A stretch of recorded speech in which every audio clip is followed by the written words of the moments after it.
Good morning students. Today teaching for topic 10th science. The first lesson law of motion. Already law of motion la first class finish பண்ணியாச்சு. Today second class. The teaching for topic force and motion. Force and motion. According to Aristotle, a Greek philosopher. According to Aristotle, a Greek philosopher and scientist, the natural state of earthly bodies is rest. He stated that a moving body naturally comes to rest without any external influence of the force. அதாவது அரிஸ்டாட்டில்ஸ் scientist என்ன சொல்கிறாரு அப்படின்னா, நேச்சுரலாகவே ஒரு objects வந்து மோஷனில் இருக்கிறது மோஷன்லேயே இருக்கும், அது ரெஸ்ட்டுக்கு வர எந்த ஒரு ஃபோர்ஸும் தர தேவையில்லை, நேச்சுரலாகவே ரெஸ்ட்டுக்கு வந்துடும் அப்படிங்கிற கான்செப்டை சொல்கிறாரு. நம்ம அதிலிருந்து அண்டர்ஸ்டாண்ட் பண்ணிக்கிறோம். அதுக்கு நேம் வந்து நேச்சுரல் மோஷன் அப்படின்னு ஒரு நேம் இருக்குது, அல்லது ஃபோர்ஸ் இண்டிபெண்ட் அப்படின்னு சொல்லலாம். அதாவது இந்த மாதிரி ப்ராசஸை நேச்சுரல் மோஷன் அப்படின்னு சொல்லலாம். அதாவது ஃபோர்ஸ் அப்ளை பண்ணாமல் நேச்சுரலாகவே மோஷன்லேருந்து ரெஸ்ட்டுக்கு வந்துட்டாவே அதை என்னென்னு சொல்லுவோம், நேச்சுரல் மோஷன் அப்படின்னு சொல்கிறாங்க. அதுக்கு ஃபோர்ஸ் இண்டிபெண்ட். அடுத்தது next, he also proposed that the force a push or pull is needed to make the bodies to move from their natural state, rest and behave contrary to their own natural state called as violent motion. Then force dependent, அது ஒரு சில, அதாவது எர்த்தில் இருக்கக்கூடிய ஒரு சில things ரெஸ்ட்டில் இருந்து மோஷனுக்கு போகணுன்னாலும் force apply பண்ணணும், அல்லது மோஷனில் இருந்து ரெஸ்ட்டுக்கு வரணுனாலும் ஃபோர்ஸ் அப்ளை பண்ணணும். அப்போ இந்த மாதிரி ப்ராசஸ்க்கு ஃபோர்ஸ் ரொம்ப இம்பார்ட்டன்ட். ஃபோர்ஸ் டிபெண்ட் பண்ணி இருக்குது. இந்த மாதிரி ப்ராசஸ் நடந்தால் அதுக்கு பேர் என்ன சொல்லலாம், வயலண்ட் மோஷன் அப்படின்னு சொல்லலாம், அல்லது ஃபோர்ஸ் டிபெண்ட்னு சொல்லலாம். The next, further he said when two different mass, அதாவது டிஃப்ரெண்ட் மாஸ் இருக்கிற டூ ஆப்ஜெக்ட்ஸை நம்ம எடுத்துக்கிறோம். டூ ஆப்ஜெக்ட் எடுத்துகிட்டு சேம் ஹைட்டில் நம்ம கீழே விலை செய்கிறப்பல வெயிட் அதிகமாக இருக்கிற ஆப்ஜெக்ட் சீக்கிரமாக கிரவுண்டை ரீச் ஆகுது, வெயிட் லெஸ்ஸாக இருக்கிற ஆப்ஜெக்ட் மெதுவாக ரீச் ஆகும். இதுக்கு ரீசன் என்னன்னு பார்த்தோம்னா ஏர். இதோட ரீசன் என்னது, ஏர். அதாவது அதோட கான்செப்டை நம்ம அண்டர்ஸ்டாண்ட் பண்ணிக்கிறோம். அதாவது when two different mass bodies are dropped from a height, the heavier body falls faster. அதாவது ஹெவியர் பாடி வந்து அதாவது ஃபால்ஸ் வந்து ஃபாஸ்ட்டாக இருக்குது தென் த லைட்டர் ஒன், அதாவது லைட்டர் பாடியை விட ஹெவியர் பாடி ஃபாஸ்ட்டாக மூவிங் இருக்குது, அதே லைட்டர் பாடி மூவிங் வந்து லெஸ்ஸாக இருக்குது. இதிலிருந்து என்ன தெரிஞ்சுக்கணும், இதுக்கு ரீசன் வந்து ஏருங்கிற ஒரு கான்செப்ட் தெரிஞ்சுக்கிறோம். தென் நெக்ஸ்ட்டு கலீலியோங்கிறது செகண்ட் சயின்டிஸ்ட்டு. அப்போ இந்த லெசன்ஸில் நம்ம டூ சயின்டிஸ்ட்டு பார்த்துக்கோம். First one Aristotle, the second one Galileo என்னத்தை நம்ம சொல்லியிருக்காருன்னா, என்னத்தை கண்டுபிடிச்சிருக்காருன்னா லென்ஸ் கண்டுபிடிச்சிருக்காரு. அது இல்லாமல் ஒரு சில கான்செப்ட் ஃபோர்ஸ், மோஷன், இனர்ஷியா பற்றி ஒரு சில கான்செப்ட் சொல்லியிருக்காரு. அந்த கான்செப்டை நம்ம இப்போ அண்டர்ஸ்டாண்ட் பண்ணிக்கலாம். Then first one, the Galileo proposed the following concepts of about force, motion and inertia of bodies. அதாவது கலீலியோ சொன்ன force, motion and inertia of bodies. அப்போ ஃபோர்ஸோட கான்செப்டும், மோஷனோட கான்செப்டும், இனர்ஷியோட கான்செப்டும் இந்த லெசனில் நம்ம தெளிவாக தெரிஞ்சுக்கலாம். Then first one, the natural state of all earthly bodies is either the state of rest or the state of uniform motion. அதாவது எர்த்தில் இருக்கிற எல்லா ஆப்ஜெக்ட்ஸும் ஒன்று ரெஸ்ட் கண்டிஷன்லேயும் அல்லது மோஷன் கண்டிஷன்லேயும் இருக்கும். எப்பயுமே எந்த ஒரு ஃபோர்ஸ் ஆக்ட் ஆகாத வரைக்கும் சேம் ரெஸ்ட்லேயும் அதாவது மோஷனில் இருக்கிற ஆப்ஜெக்ட் மோஷன்லேயும் இருக்கும் அப்படிங்கிற கான்செப்ட் நம்ம அண்டர்ஸ்டாண்ட் பண்ணிக்கிறோம். Then next, a body in motion will continue to be in the same state of motion as long as no external force is applied. அதாவது மூவிங்கில் இருக்கிற ஆப்ஜெக்ட், அதாவது எனி ஆப்ஜெக்ட்ஸ், அதாவது எனி ஒன் ஆப்ஜெக்ட்ஸ் மோஷனில் இருக்கிற object மோஷன்லேயே இருக்கும். எந்த ஒரு ஃபோர்ஸும் அப்ளை ஆகாத வரைக்கும் அது சேம் எந்த பொசிஷனில் இருக்கும், மோஷனில் பொசிஷன்லேயே இருக்கும். ஃபோர்ஸ் அப்ளை ஆகிட்டா தான் மோஷன் பொசிஷன் என்னாகும், சேஞ்ச் ஆகும். அதோட கான்செப்ட் நம்ம தெரிஞ்சுக்கோம். The next one, the third one, when a force is applied on bodies, they resist any change in their state. This property of bodies is called inertia. அதாவது ஒரு objects இருக்குது, ரெஸ்ட்டில் ஓட இருக்கலாம் அல்லது மோஷனில் ஓட இருக்கலாம். நம்ம ஒரு ஃபோர்ஸ் அப்ளை பண்ணுறோம், அந்த ஃபோர்ஸை அதை அப்சர்வ் பண்ணிக்கிட்டு அந்த ஆப்ஜெக்டோட பொசிஷன் சேஞ்ச் ஆகாமல் இருந்தால் அதை என்ன சொல்லலாம், இனர்ஷியான்னு சொல்லலாம். அல்லது நெக்ஸ்ட்டு நம்ம என்ன சொல்லுவோம் அப்படின்னா, மோஷனில் ஒரு ஆப்ஜெக்ட் இருக்குது, அந்த ஆப்ஜெக்ட்டுக்கு வந்து ஒரு ஃபோர்ஸ் அப்ளை பண்ணுறோம், அப்போ அந்த மோஷன் பொசிஷன் சேஞ்ச் ஆகாமல் சேம் மோஷன்லேயே இருந்தால் அதை என்ன சொல்லலாம், இனர்ஷியான்னு சொல்லலாம். இனர்ஷியாங்கிற கான்செப்ட் என்பதில் அண்டர்ஸ்டாண்ட் பண்ணிக்கிறோம். தென் fourth one, when dropped from a height in vacuumனா வெற்றிடம், அதாவது ஏர் இல்லாத பிளேஸ், no air, ஏர் இல்லாத அதாவது காற்றே இல்லாத இடத்துக்கு பேர் வெற்றிடம். அது இங்கிலீஷ் என்ன சொல்லுவோம்? Vacuum. Vacuum bodies of different size, shape and mass fall at the same rate and reach the ground at the same time. The important points, இது வந்து ஒரு இம்பார்ட்டன்ட் பாயிண்ட்ஸ், அது இம்பார்ட்டன்ட் கான்செப்ட், 1 மார்க்கில் அடிக்கடி கேட்கக்கூடியது. அதாவது என்ன சொல்கிறாங்க அப்படின்னா, ஏர் இல்லாத பிளேஸ், ஏரே சுத்தமாக இல்லாத பிளேஸில் ஏதாச்சும் டிஃப்ரெண்ட் மாஸ் இருக்கிற ஆப்ஜெக்டை நம்ம விலை செஞ்சோம்னா ரெண்டும் சேம் டைமில் கிரவுண்டை ரீச் அடையும், எந்த ஒரு சேஞ்சஸ் இல்லாமல் சேம் டைமில் ரீச் அடையும். ரீசன் வந்து நோ ஏர், அந்த கான்செப்ட் நம்ம தெரிஞ்சுக்கிறோம். Then next one, inertia. The next inertia. While you are traveling in a bus or in a car, when a sudden brake is applied, the upper part of your body leans in the forward direction. நம்ம பஸ்ஸில் travel பண்ணுறப்ப திடீர்னு bus அதாவது move ஆகிறப்ப நம்ம பாடி வந்து backwards move ஆகும். Suddenly break போடுறப்ப நம்ம பாடி வந்து ஃபார்வேர்டு மூவ் ஆகும். இதுக்கு ரீசன் வந்து பார்த்தா நம்ம பாடி எந்த பொசிஷன் இருக்கோ சேம் அதே பொசிஷனுக்கு ட்ரை பண்ணும். அப்போ திடீர்னு ஏதோ ஒரு எக்ஸ்டர்னல் ஃபோர்ஸ் ஆக்ட் ஆச்சுன்னா அப்போ நம்மளோட பாடி என்ன ஒன்று சேஞ்ச் ஆகும். சேஞ்ச் ஆகாமல் சேம் அதே பொசிஷனில் இருந்தால் அதை நம்ம என்ன சொல்லுவோம்? இனர்ஷியான்னு சொல்லுவோம். இதுக்கு தான் எக்ஸாம்பிள்ஸ் வந்து பஸ்ஸில் ட்ராவல் பண்ணுறது, காரில் ட்ராவல் பண்ணுறது நமக்கு எக்ஸாம்பிள்ஸாக கொடுத்துருக்காங்க அந்த கான்செப்டை. Similarly, when the vehicle suddenly is moved forward from rest, you lean backward. This is due to any body would like to continue to be in its state of rest or the state of motion. This is known as inertia. இந்த மாதிரி ப்ராசஸை நம்ம என்ன சொல்லலாம்? இனர்ஷியான்னு சொல்லலாம். நமக்கு இனர்ஷியாவுக்கு examples என்ன சொல்லியிருக்காங்கன்னா, பஸ்ஸில் ட்ராவல் பண்ணுறது, காரில் ட்ராவல் பண்ணுறது. எப்பவுமே ஒரு ஆப்ஜெக்ட் வந்து எதுலேயே இருக்கும், ரெஸ்ட் பொசிஷனில் இருந்தால் ரெஸ்ட்லேயே இருக்கும், மோஷனல் பொசிஷன் இருந்தால் மோஷன்லேயே இருக்கும். ஏதாவது ஒரு எக்ஸ்டர்னல் ஃபோர்ஸ் ஆக்ட் ஆகாத வரைக்கும் சேம் அதுலேயே இருக்கும், எந்த ஒரு சேஞ்சஸும் நடக்காமல் அப்படியே இருந்தால் அதுக்கு பேர் inertia. The next pair of the inherent, the important 2 mark. What is a inertia அப்படின்னு கொஸ்டின்ஸ் கேட்டால் இதுக்கு ஆன்சர் வந்து the inherent property of a body to resist any change in its state of rest or the state of uniform motion unless it is influenced upon by a external unbalanced force is known as inertia. அதாவது ரெஸ்ட்டில் இருக்கிற object எப்பயுமே ரெஸ்ட்லேயும், மோஷனில் இருக்கிற object மோஷன்லேயும் இருக்கும். எப்பயுமே எந்த ஒரு எக்ஸ்டர்னல் ஃபோர்ஸு ஆக்ட் ஆகாத வரைக்கும் சேம் இதுலேயே இருக்கும். இனர்ஷியா அதாவது சேம் ரெஸ்ட்லேயும் மோஷன்லேயும் இருக்கும். இதை நம்ம என்ன சொல்லலாம்? இனர்ஷியா அப்படிங்கிற கான்செப்ட் சொல்லலாம். இது ஒரு very very important 2 mark you. Then next activity 1. Take a glass tumbler and place a small cardboard on it as shown in the figure. Now keep a coin at the center of the cardboard. Then flick the cardboard quickly. What do you observe?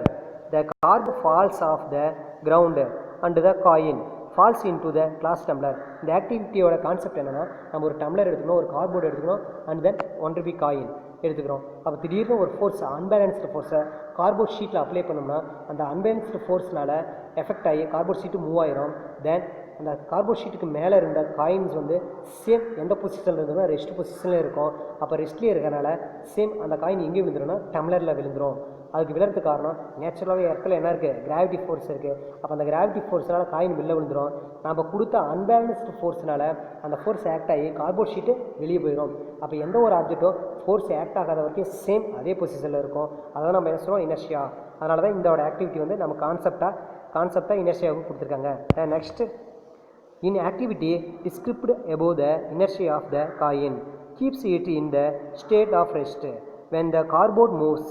Then when the cardboard has moved, the coin falls into the tumbler due to gravity. The important word gravity. அப்போ coin வந்து கீழே டவுன்வர்ட்ஸில் போகிறதுக்கு reason வந்து gravity force. This happen due to inertia of rest. அதாவது ஒரு object வந்து ரெஸ்ட்லேயே இருக்க ட்ரை பண்ணுது, அதை நம்ம என்ன சொல்லுவோம்? இனர்ஷியா அப்படின்னு சொல்லுவோம். அப்போ இனர்ஷியாவோட types. The next topic type of inertia. அதாவது இனர்ஷியாவுக்கு 3 டைப்ஸ் இருக்குது. Then first one inertia of rest, then second one inertia of motion, then inertia of direction, third one. Then அடுத்த பேஜில் இருக்குது, அதை பார்ப்போம். Then first one type of inertia. Inertia of rest. The resistance of a body to change its state of rest is called inertia of rest. அதாவது இதோட concept என்னன்னு பார்த்தோம்னா, அதாவது ரெஸ்ட்டில் இருக்கிற ஆப்ஜெக்டில் ஒரு ஃபோர்ஸ் அப்ளை பண்ணுறோம். அப்போ அந்த ஃபோர்ஸ் அப்ளை பண்ணியும் அந்த ஆப்ஜெக்டோட பொசிஷன் சேஞ்ச் ஆகாமல் சேம் அதே ரெஸ்ட்டில் இருந்தால் அதுக்கு பேர் ரெஸ்ட் ஆஃப் அதாவது இனர்ஷியா ஆஃப் ரெஸ்ட் அப்படின்னு சொல்லலாம். The next one inertia of motion. ஒரு மூவிங்கில் அதாவது மூவிங்கில் இருக்கிற ஆப்ஜெக்டில் ஒரு ஃபோர்ஸ் அப்ளை பண்ணுறோம், அதோட மூவிங்கில் எந்த ஒரு சேஞ்சஸும் ஆகாமல் சேம் மூவிங்லேயே இருந்தால் அதை நம்ம என்ன சொல்லுவோம், இனர்ஷியா ஆஃப் மோஷன் அப்படின்னு சொல்லுவோம். The next change its state of motion is called inertia of motion. அதாவது மூவிங்லேயே எந்த ஒரு சேஞ்சஸும் மூவிங்லேயே இருந்தால் அதை என்ன சொல்லுவோம், இனர்ஷியா ஆஃப் மோஷன் அப்படின்னு சொல்லுவோம். The next inertia of direction. The resistance அதாவது third one inertia of direction. The resistance of a body to change its direction of motion is called inertia of direction. அதாவது என்ன சொல்கிறாங்க அப்படின்னா, ஒரு object வந்து ஒரு பர்டிகுலர் டைரக்ஷனில் மூவ் ஆகிட்டு இருக்குது, அப்போ ஒரு ஃபோர்ஸ் அப்ளை பண்ணுறோம், அப்ளை பண்ணுற ஃபோர்ஸ்னால அதோட டைரக்ஷன் சேஞ்ச் ஆகலை, சேம் அதே டைரக்ஷனில் போகுது. இந்த ப்ராசஸ் நம்ம என்ன சொல்லுவோம், இனர்ஷியா ஆஃப் டைரக்ஷன் அப்படின்னு சொல்லலாம். Then next examples of inertia. இப்போ இனர்ஷியானா என்ன கான்செப்ட் நம்ம தெரிஞ்சுக்கிட்டோம், அதோட டைப்ஸை நம்ம அண்டர்ஸ்டாண்ட் பண்ணிட்டோம். நெக்ஸ்ட் இனர்ஷியாவுக்கு examples of inertia.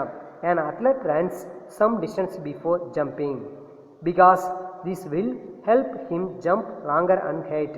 Inertia of motion. அதாவது நமக்கு எக்ஸாம்பிள்ஸ் வந்து அத்லெட்ஸ் அந்த கேம்ஸை பற்றி கொடுத்துறாங்க. அத்லெட்ஸில் ஃபஸ்ட்டு ரன்னிங் ஆகும், திடீர்னு ஒரு ஃபோர்ஸ் கொடுத்து நம்ம ரெஸ்ட்டுக்கு வருவோம். அப்போ பாடி என்ன பண்ணும், தொடர்ச்சியாக மோஷன்லேயே இருக்கும். அப்போ தொடர்ச்சியாக மோஷனில் இருக்க நம்ம பாடி என்ன ஜம்ப் ஆகி விளையாடுறது தான் நமக்கு இங்கே என்னவா கொடுத்துருக்காங்க அப்படின்னா இனர்ஷியா ஆஃப் மோஷனுக்கு எக்ஸாம்பிள்ஸை கொடுத்துருக்காங்க. Then next, when you make a sharp turn while driving a car, you turn to land sideways. Inertia of direction. Inertia of directionக்கு நம்ம காரில் ட்ரைவ் பண்ணுறப்ப திடீர்னு கார் வந்து மோஷனில் இருக்கும், நம்ம பாடி மோஷனில் இருக்கும், திடீர்னு காரோட டைரக்ஷன் சேஞ்ச் ஆகும், நம்ம பாடியோட டைரக்ஷன் சேஞ்ச் ஆக முடியாமல் பாடி என்ன ஆகும்னா ஷைடாக மூவ் ஆகும். அப்போ திடீர்னு நம்ம பாடி வந்து அந்த கண்ட்ரோலுக்கு மூவ் ஆகாமல் மாற்றிக்க முடியாமல் அதே பொசிஷனுக்கு ட்ரை பண்ணும். அப்போ இந்த மாதிரி ப்ராசஸை நம்ம என்ன சொல்லுவோம், the inertia of direction. Then third one, when you vigorously shake the branches of the tree, some of the leaves and fruits are detached and they all fall down. அதாவது இது இனர்ஷியா ஆஃப் ரெஸ்ட்டுக்கு எக்ஸாம்பிள்ஸ். மரத்தில் இருக்கிற ட்ரீயில் இருக்கிற leaves fruits கீழே விழுறது எல்லாமே, நம்ம ஷேக் பண்ணுறப்ப திடீர்னு விழுறது எல்லாமே என்ன கொடுத்துருக்காங்கன்னா இனர்ஷியா ஆஃப் ரெஸ்ட்டுக்கு கொடுத்துருக்காங்க. இங்கே ஒரு பிக்சருக்கு மீன்ஸுக்கு த இனர்ஷியா ஆஃப் மோஷனுக்கு ஒரு பிக்சர்ஸ் இங்கே ஃபார்ம் பண்ணியிருக்காங்க. Then next linear momentum. The very important to mark the linear momentum. The impact of force is more if the velocity and the mass of the body is more to quantity. The impact of the force exactly you a new physical quantity known as linear momentum is defined. The linear momentum measure the impact of the force on your body. அதாவது ஒரு force அப்படின்னு எடுத்துக்கிட்டோம்னா ஃபோர்ஸ்க்கு impact அதாவது important பார்த்தோம்னா வெலாசிட்டியும் மாஸும் velocity வச்சு தான் ஃபோர்ஸோட எஃபெக்டே நம்ம form பண்ண முடியும். இது முக்கியமான வேர்ட்ஸ் வந்து velocity and mass. The next 2 mark question, very important 2 mark. What is a linear momentum? What is a linear momentum?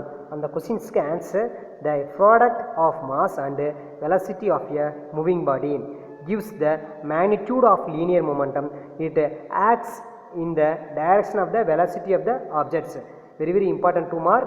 What is a linear momentum? The questions can answer on the 4 lines. The next, linear momentum is a vector quantity. What is a vector? The vector is a particular dependent of direction. வெக்டார்னாவே ஒரு direction particular டைரக்ஷனை indicate பண்ணாவே அதுக்கு பேர் vector. அப்போ force வந்து ஒரு particular டைரக்ஷனை indicate பண்ணும். அப்போ ஃபோர்ஸுங்கிறது என்னென்னா ஒரு vector quantity. The next linear momentum. Linear momentum equal to மாஸ்க்கு லெட்டர் m, வெலாசிட்டிக்கு லெட்டர் v. அப்போ therefore equation p equal to mv. This equation is a linear momentum. Linear momentum equation p equal to mv. It helps to measure the magnitude of force. Unit of momentum is SI system. நம்ம measure பண்ணக்கூடிய 2 system இருக்குது, ஒன்று SI system இருக்குது, ஒன்று CG system இருக்கும். SI சிஸ்டத்தில் units வந்து பார்த்தீங்கன்னா kilogram metre second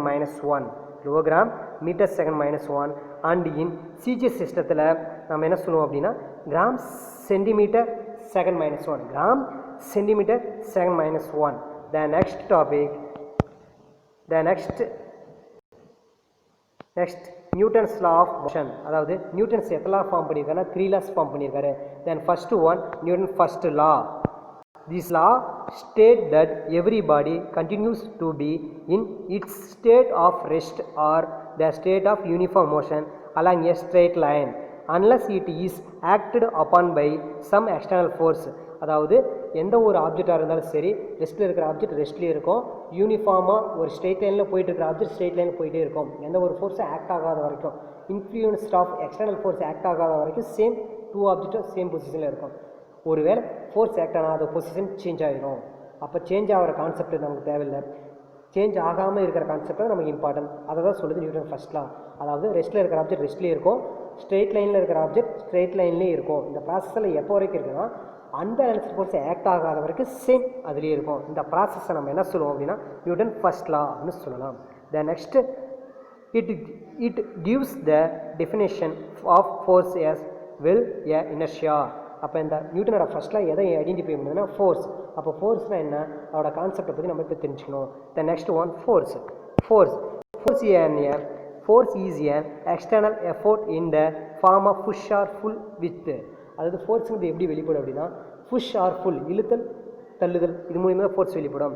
then next point produces or tries to produce the motion of a static body. அதாவது ரெஸ்ட்டில் இருக்கிற ஒரு ஆப்ஜெக்ட் மூவ் ஆகணும்னாலும் ஃபோர்ஸ் தேவை, அல்லது மூவிங்கில் இருக்கிற ஒரு ஆப்ஜெக்ட் ரெஸ்ட்டுக்கு வரனாலும் ஃபோர்ஸ் அப்ளை பண்ணணும், அல்லது மூவிங்லேயே இருக்கிற ஒரு ஆப்ஜெக்டோட டைரக்ஷன் சேஞ்ச் பண்ணாலும் ஃபோர்ஸ் தேவை. அப்போ ஃபோர்ஸுங்கிறது இம்பார்ட்டன்ட். அப்போ ஃபோர்ஸோட கான்செப்ட் நம்ம தெரிஞ்சுக்கணும். Second point stops or tries to stop a moving body. அது மூவிங்கில் இருக்கிற ஆப்ஜெக்டை ஸ்டாப் பண்ணாலும் ஃபோர்ஸ் தேவை. Changes or tries to change the direction of motion of a moving body. அதாவது மூவிங்கில் இருக்கிற ஒரு ஆப்ஜெக்டோட டைரக்ஷன் சேஞ்ச் பண்ணாலும் ஃபோர்ஸ் நம்ம அப்ளை பண்ணணும். அப்போ force important. The next force has both மேக்னிடியூடுனா வேல்யூஸ் நம்பர்ஸ் அண்டு டைரக்ஷனாக vector.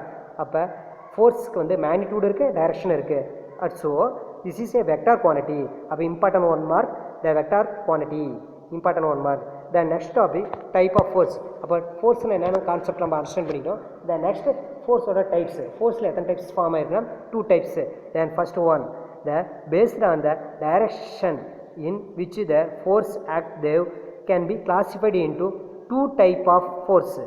then one A like parallel force and B unlike parallel force. then first one like parallel forces.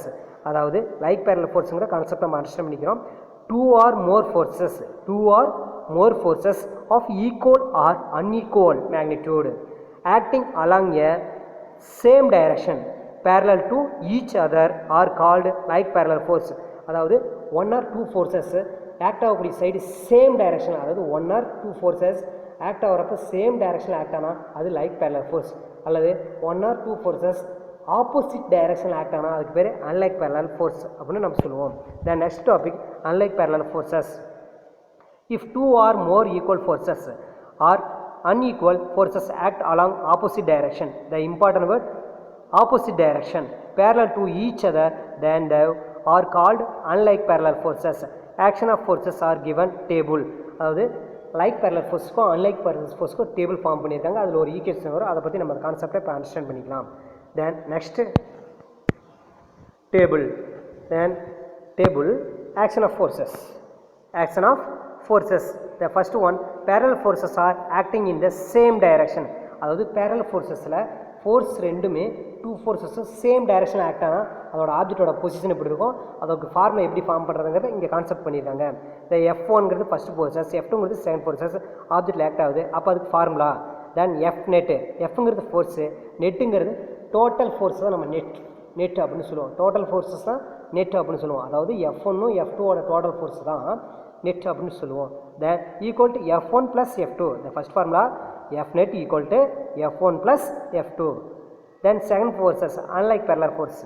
Parallel unequal force are acting in opposite direction. இதே 2 forces ஆப்போசிட்டில் act ஆனால் அதுக்கு ஃபார்மாஸ் 3 ஃபார்மஸ், அதாவது 2 ஃபார்மஸ் form ஆகும். அதில் வந்து first one F net equal to F1 minus F2. ப்ராக்கெட்டில் if F1 greater than F2, அல்லது F1ஓட ஃபோர்ஸ் ஹையாகவும் F2ஓட ஃபோர்ஸ் லோவாக இருந்தால் first formula. The second formula F net equal to F2 minus F1 if F2 greater than F1, அல்லது F1 விட F2 ஹையாக இருந்தால் F1 லோவாக இருக்கும். அதுக்கு ஒரு கான்செப்ட்டுக்கு ஒரு formula. Then F net is directed along the greater force. அப்போ F net ஃபோர்ஸ் எந்த பக்கம் இருக்குன்னா கிரேட்டர் ஃபோர்ஸ் எந்த சைடு ஆக்ட் ஆகுதோ அதே சைடு தான் F net ஃபோர்ஸ் ஆக்ட் ஆகும் அப்படிங்கிற கான்செப்ட் நம்ம அண்டர்ஸ்டாண்ட் பண்ணிக்கிறோம். Then next parallel equal forces are acting in opposite direction in the same line of the action. Same line of the action. F1 equal to F2. அதாவது ஒரு object இருக்குது, same சைடும் same force.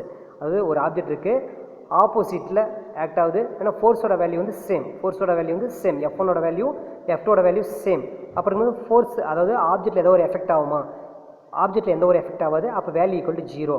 அதில் formula form பண்ணோம்னா F net equal to F1 minus F2. therefore F1 equal to F2. F1 F2 ஈக்குவலாக இருக்கும். அப்போ values equal to 0. F net equal to 0. ஆப்ஜெக்டில் எந்த ஒரு சேஞ்சஸ் ஆகாது அப்படிங்கிற கான்செப்டை நம்ம அண்டர்ஸ்டாண்ட் பண்ணிக்கிறோம்.